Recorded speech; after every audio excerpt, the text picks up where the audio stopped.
नमस्कार। इंटेलेक्ट की ओर से मैं CS राव आपको स्वागत करता हूं। सेंट्रली स्पॉन्सर्ड फैक्स कंप्यूटेशन की प्रोग्राम के अंदर नेशनल लेवल फैक्स सॉफ्टवेयर की अंदर अब हम तीसरी चरण VR के बारे में चर्चा करेंगे।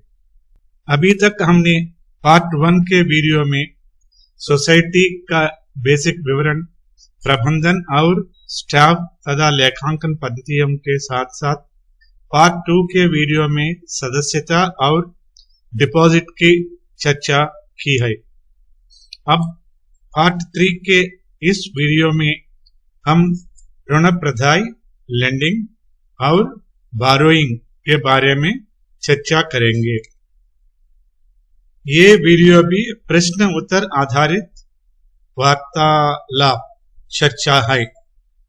इस संबंध में मार्गदर्शन प्रदान करने के लिए पूर्व की तरह श्री SK गुप्ता जी उपस्थित है। नमस्कार गुप्ता जी, आपका स्वागत है। नमस्ते राव साहब। अभी आप देख रहे हैं लैंडिंग का स्क्रीन पे। FBR का लैंडिंग स्क्रीन में क्या जानकारी दर्शित होगी? राव साहब, जैसा कि हम लोग स्क्रीन में भी देख पा रहे हैं कि FBR की जो लैंडिंग की स्क्रीन है ऋण प्रदाय की, उसमें दिनांक 31 मार्च 2022 पर विभिन्न उद्देश्यों के ऋण खातों की संख्या और ऋण अवशेष की जानकारी जो कि FHR में भरी गई है, वह FBR में स्वतः प्रदर्शित होगी। FBR में सुपरवाइजर को कौन सी जानकारी भरना है? 31 मार्च 2023 की स्थिति पर विभिन्न उद्देश्य के ऋण खातों की संख्या और ऋण अवशेष की जानकारी FBR में सुपरवाइजर के द्वारा भरी जाना है। पीले रंग का आइकॉन का क्या उपयोग है? ये जो पीले रंग का आइकॉन है, ये बहुत ही उपयोगी है और इस आइकॉन को क्लिक करने पर FBR के इस विशेष स्क्रीन को भरने के लिए मार्गदर्शन संबंधी प्रश्न और उत्तर देखे जा सकते हैं। क्या इसके बाद अन्य स्क्रीन में भी पीले आइकॉन उपलब्ध हो रहेगी? जी हाँ, बाद के स्क्रीन में भी यह सहायक पीला आइकॉन हमेशा उपलब्ध होगा। ये लैंडिंग के स्क्रीन में क्या जानकारी भरना है? लैंडिंग के स्क्रीन में आपको खातों की संख्या, चालू यानी एक्टिव लेजर्स की संख्या, शेष राशि, उपयोग की गई भाषा और ब्याज सहायता या अनुदान, इंटरेस्ट सबवेंशन की प्रभावशीलता की जानकारी भरी जाना है। क्या नई ऋण प्रोडक्ट को ऐड करने का भी प्रावधान है?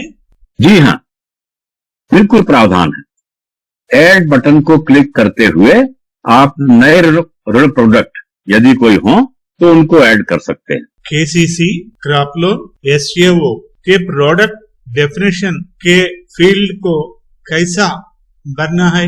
देखिए, प्रोडक्ट डेफिनेशन की स्क्रीन में 3 टैब हैं। आप देखेंगे स्क्रीन पर भी, एप्लीकेशन एंड सैंक्शन प्रोसेस यानी आवेदन और स्वीकृति की प्रक्रिया। दूसरा, उसके बाद जो दूसरा टैब है, स्वीकृति पश्चात की प्रक्रिया, पोस्ट सैंक्शन प्रोसेस। और तीसरी जो है वो है कलेक्शन का, जो कलेक्शन यानी हम लोग संग्रहण, वसूली, इसके समायोजन की क्या प्रक्रिया है। तो इसलिए KCC, फसल ऋण और मौसमी कृषि परिचालन यानी SAO की जो भी नीतियां हैं और पद्धतियां हैं, उनके आधार पर ही प्रत्येक फील्ड को भरा जाना है। इसके पश्चात सेव प्रोडक्ट डेफिनेशन को क्लिक करते हुए आप डेटा सेव कर सकते हैं। संग्रहण, वसूली की समायोजना के स्क्रीन में क्या देखना है?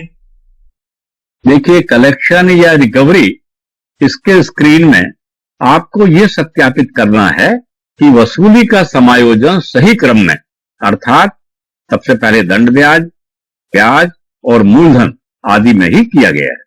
KCC, SAO, क्रॉप लोन के प्रोसेस स्क्रीन में प्रश्नों का उत्तर कैसा दिया जाएगा?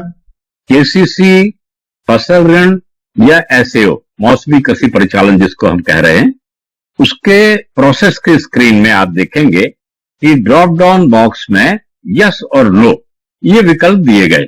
इसमें से सही विकल्प का चुनाव हमको करना है। यदि कोई रिमार्क है तो उसको रिमार्क कॉलम में हम भर सकते हैं और फिर बाद में सेव प्रोसेस फ्लो बटन को क्लिक करते हुए सेव किया जा सकता है। केसीसी एसवीओ क्रॉप लोन के सैंपल में सुपरवाइजर को क्या अवलेखन करना होगा? सुपरवाइजर को सैंपल रिकॉर्ड की स्पष्टता और सैंपल लेजर में एंट्री की अंतिम तिथि, मुख्यतः यही उनको अवलोकन करने की आवश्यकता है। कितना रिकॉर्ड अपलोड करना है? हमने पहले भी अपने पुराने वीडियोस में आपको ये बात बार बार बताई है कि प्रत्येक तरह के प्रोडक्ट के न्यूनतम 5 सैंपल रिकॉर्ड एक पीडीएफ फाइल में आपको अपलोड करना है। सैंपल डिटेल स्क्रीन में कितने और कौन सी टैब है? सैंपल डिटेल स्क्रीन में 2 टैब है। पहला टैब है अकाउंट डिटेल का, आप देख रहे हैं कर्सर जहां हमारा जा रहा है, अकाउंट डिटेल का टैब है। और दूसरा है ट्रांजैक्शन। अकाउंट डिटेल का फील्ड को कैसे भरना है? सैंपल रिकॉर्ड जो आपने अपलोड किए हैं तो वो सैंपल रिकॉर्ड के विवरण के अनुसार ही प्रत्येक फील्ड को भरना है और फिर सेव सैंपल डिटेल बटन को क्लिक करना है आपको।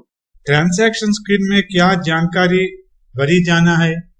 जो ऋण वितरण यानी डिस्बर्समेंट में ऋण वितरण की तिथि, उसकी राशि, देय तिथि यानी ड्यू डेट और संग्रहण या वसूली कलेक्शन में वसूली की तिथि, कुल राशि, मूलधन, ब्याज, दंड ब्याज और अन्य चार्जेस, ये सभी जानकारी आपको भरना। क्या अन्य ऋण उत्पादों के प्रोडक्ट डेफिनेशन, प्रोसेस क्वेश्चन और सैंपल आदि की जानकारी भरने में समान प्रक्रिया करना होगी? जी हाँ, जैसी प्रक्रिया अभी हमने बात की है, चर्चा की है कि जो हम केसीसी और एसईओ के बारे में जो प्रक्रिया हमने अपनाई है, अन्य ऋण उत्पादों के संबंध में भी बिल्कुल यही प्रक्रिया आपको अपनाना होगी। थैंक यू साहब। अभी हम बोरोइंग्स का स्क्रीन में जाएंगे। बोरोइंग स्क्रीन में सुपरवाइजर को क्या जानकारी भरना है? देखिए, आप अवगत ही हैं इस बात से कि जो ऋणार्जन यानी बोरोइंग की जो फिगर्स हैं, जो बात है, उसकी जानकारी एफएचआर में नहीं शामिल थी। इसलिए एफवीआर में बोरोइंग की जो जानकारी है वह स्वतः प्रदर्शित नहीं होगी। इसलिए सुपरवाइजर को वर्ष 2022-23 में ऋणार्जन के स्रोत यानी क्या सोर्सेज हैं, कहां से उन्होंने ऋणार्जन किया हुआ है, उसका उद्देश्य और आहरित राशि तथा प्राइमरी सोसाइटी और जिला सहकारी बैंक के अनुसार 31/3/2023 की स्थिति पर बकाया राशि की जानकारी उसमें भरना होगी।